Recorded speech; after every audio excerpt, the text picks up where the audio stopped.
അയോധ്യ രാമക്ഷേത്രം രാജ്യത്ത് തന്നെ നിരവധി വിശ്വാസികളെയാണ് ആകർഷിക്കുന്നത്. പ്രാൺപ്രതിഷ്ഠ കഴിഞ്ഞ് 6 മാസം പിന്നിടുമ്പോൾ ക്ഷേത്രത്തിലെ പൂജാരിമാർക്ക് പ്രത്യേക മാർഗനിർദ്ദേശങ്ങൾ പുറപ്പെടുവിച്ചിരിക്കുകയാണ്. രാമക്ഷേത്രം ട്രസ്റ്റ് പ്രത്യേക ഡ്രസ് കോഡും പൂജാരിമാർക്ക് നിർദ്ദേശിച്ചിട്ടുണ്ട്.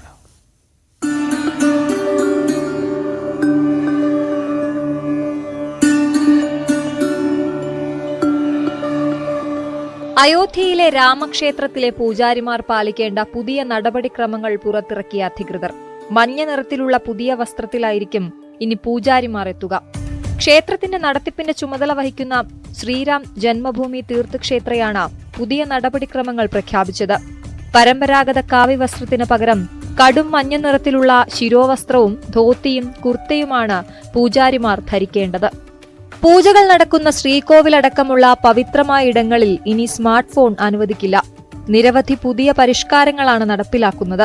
പൂജാരിമാർക്ക് എല്ലാവർക്കും ഒരുപോലുള്ള വസ്ത്രം വേണമെന്നതിനാലും ഇവരെ മറ്റുള്ളവരിൽ നിന്ന് വ്യത്യസ്തരായി പെട്ടെന്ന് മനസ്സിലാക്കാനും വേണ്ടിയാണ് പുതിയ ഡ്രസ് കോഡ് അവതരിപ്പിച്ചിരിക്കുന്നത്.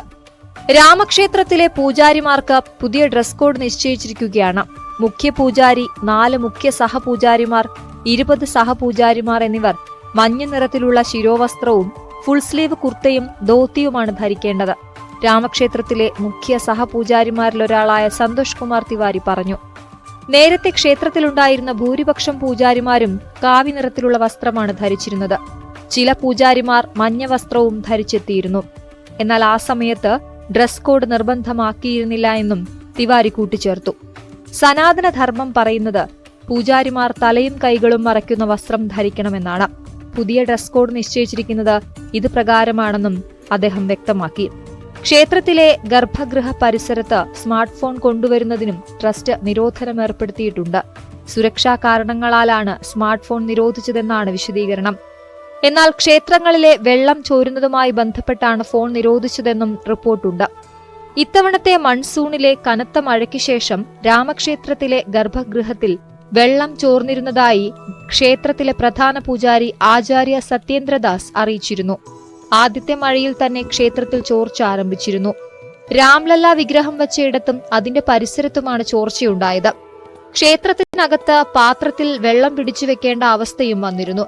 അദ്ദേഹം വാർത്താക്കുറിപ്പിൽ പറഞ്ഞു. ക്ഷേത്രത്തിന്റെ നിർമ്മാണത്തിൽ എന്താണ് കുഴപ്പം സംഭവിച്ചിട്ടുള്ളതെന്ന് പരിശോധിക്കണം.